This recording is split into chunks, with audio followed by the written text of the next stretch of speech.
Good morning. आज हम पढ़ेंगे घातांकीय रूप में लिखना। कैसे हम लोग घातांकीय रूप में लिखते हैं।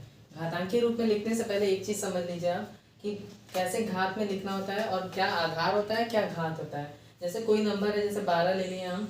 12 1 2 3 4 5 6 कितनी बार आया है? 6 बार आया है। तो हम यहाँ लिख देंगे 12, 12 के घात में 6।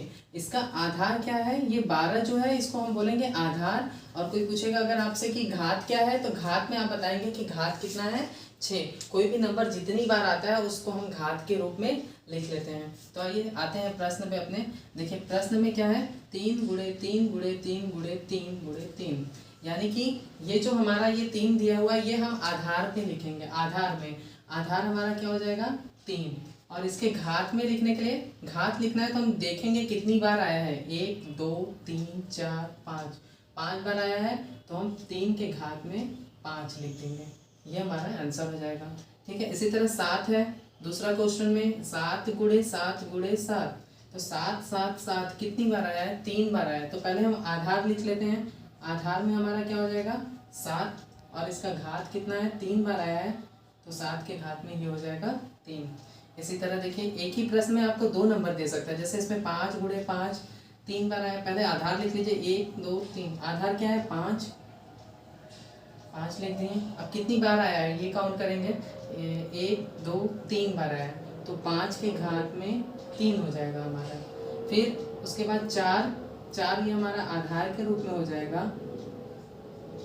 और कितनी बार है? 1 2 बार है तो घात क्या आ जाएगा हमारा? 4 के घात में 2। इसी तरह हम आगे चलेंगे तो दूसरे प्रश्न में दिया है 8 गुणे 8, यानी हमारा आधार क्या हो गया? 8।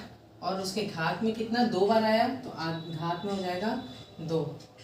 फिर उसके बाद इसी क्वेश्चन में दिया है 10, तो 10 और घात में क्या होएगा? 1 2 3, 3 बार आया ना तो हम यानी कि इसके घात में क्या लिखेंगे?